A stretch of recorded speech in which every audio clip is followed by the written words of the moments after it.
Good morning six class. आज हमारा new chapter शुरू होगा। Lesson number 15 ideals, Upanishad, Jainism and Buddhism. ठीक है, हिस्ट्री का न्यू चैप्टर है ideals, Upanishad, Jainism and Buddhism. आपको मालूम है कि पहले से जो धर्म चल रहा था वो था हिंदुज़्म। तो इंडिया हैज़ बीन, उसके बाद हिंदुज़्म के बाद बहुत सारे धर्म हमारे इंडिया में बहुत सारे धर्म ने जन्म लिया, जिनमें से दो मेन हैं, बुद्धिज़्म एंड जैनिज़्म। तो India has been constantly enriched. India जो है पहले से ही रिच था, यानी इंडिया में न्यू आइडियाज़ थे, टाइम टू टाइम यूज़ किए जाते थे उपनिषद के जो नए नए आइडियाज़ थे उनको इंडिया के लोग रिलीजन में यूज़ करते थे। पर दो न्यू रिलीजन और आए, that is Buddhism and Jainism. इन दोनों के न्यू प्रोग्रेसिव आइडियाज़ तो थे, उनको लोगों ने बहुत पसंद किया। और इन दो क्या कहते हैं रिलीजन ने ट्राई भी किया जो सोशल रिलीजियस इविल्स थे, यानी हमारे समाज में उस समय जो बुराइयां थी उनको निकालने के लिए, यानी जो हिंदू धर्म में बुराइयां थी या जो पुराने बुराइयां चली आ रही थी उनको निकालने के लिए जैनिज़्म और बुद्धिज़्म धर्म जो है, रिलीजन जो है, लोगों को पसंद आने लगा। These idea took, in ideas को इवन जब पसंद किया गया था, आज भी लोग बहुत पसंद करते हैं। यानी जो इस धर्म की अच्छी बातें थी उन लोगों ने अपनाना शुरू किया। इंडियन फ़िलासफ़ी जो है वो इम्पॉर्टेंट रोल प्ले करती है वर्ल्ड में। हम इंडियन फ़िलासफ़ी को 2 चीफ टाइप्स में डिवाइड करते हैं। सबसे पहले थीस्ट फ़िलासफ़ी, ये वो फ़िलासफ़ीज़ हैं जो बिलीव करती हैं वेदास में, यानी हमारे टोटल 4 वेदा थे, ऋग्वेदा, यजुर्वेदा, अथर्ववेदा और सामवेदा। ये जो 4 वेदा थे, लोग उनकी अच्छी बातों को मानते थे, ऑथेंटिसिटी को बिलीव करते थे।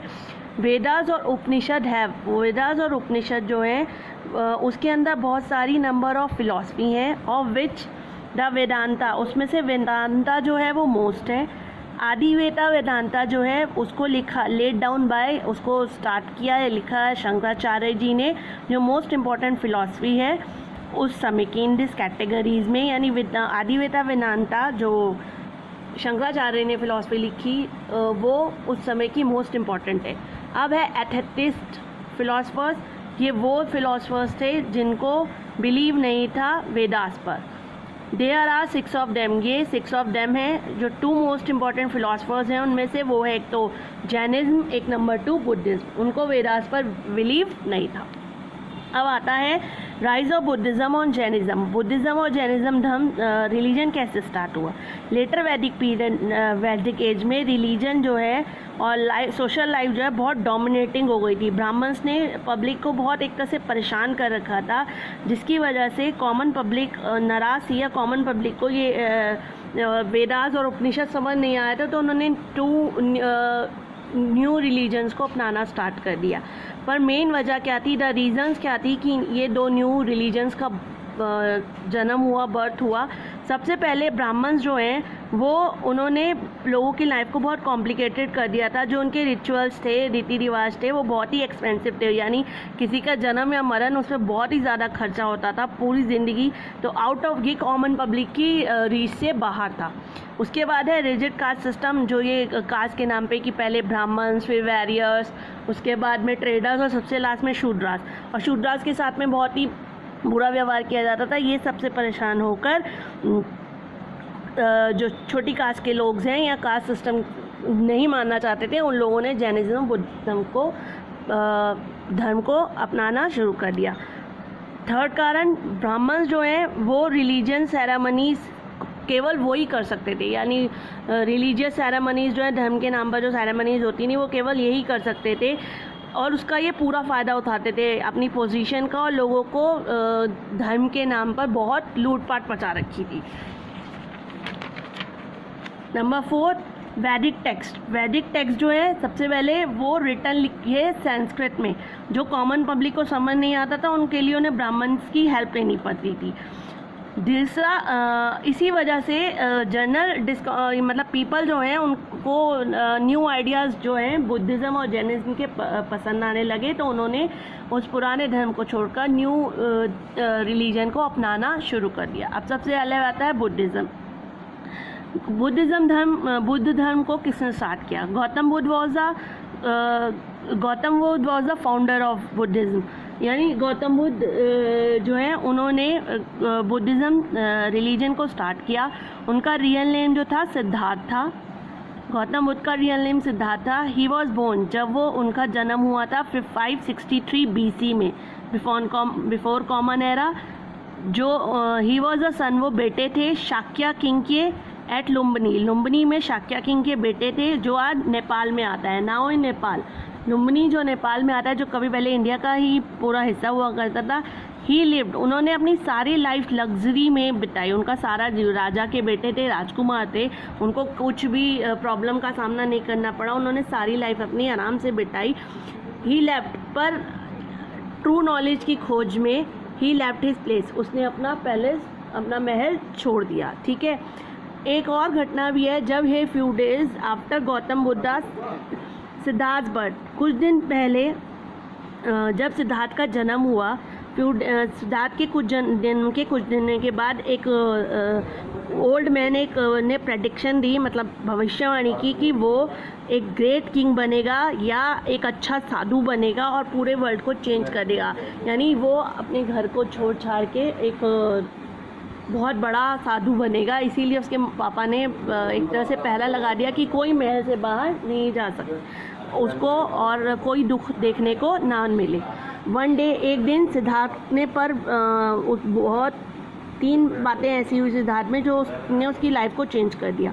सबसे पहले उसने एक एजेड मैन को देखा, दूसरे दिन उसने एक बीमार व्यक्ति को देखा, और तीसरे दिन उसने एक डेड बॉडी देखी। ये तीनों को देखकर वो बहुत दुखी हुआ और वो सोचने लगा क्या होता है, what is the true life, क्या होती है, ट्रू मीनिंग लाइफ का क्या होता है, ये सब हम क्यों कमाते हैं, हमें क्या करना है। The fourth site he saw, आखिर में उन्होंने परेशान होकर इन सारे दुखों को देखकर उन्होंने अपना ऑल द सफरिंग, चारों तरफ का दुख देखकर और उन्होंने अपने घर को छोड़ दिया। He wanted to free the people, वो इन सबको पीपल को सफरिंग से क्या कहते हैं भगान, सफरिंग, ये जो सारी मुसीबतें थी इनसे लोगों को बचाना चाहते थे। ये डिस्टर्ब्ड हो गए कि क्या है, लोग बूढ़ा क्यों होता है, बीमार क्यों होता है, डेथ के बाद कहाँ जाता है, डेथ क्यों हो जाती है।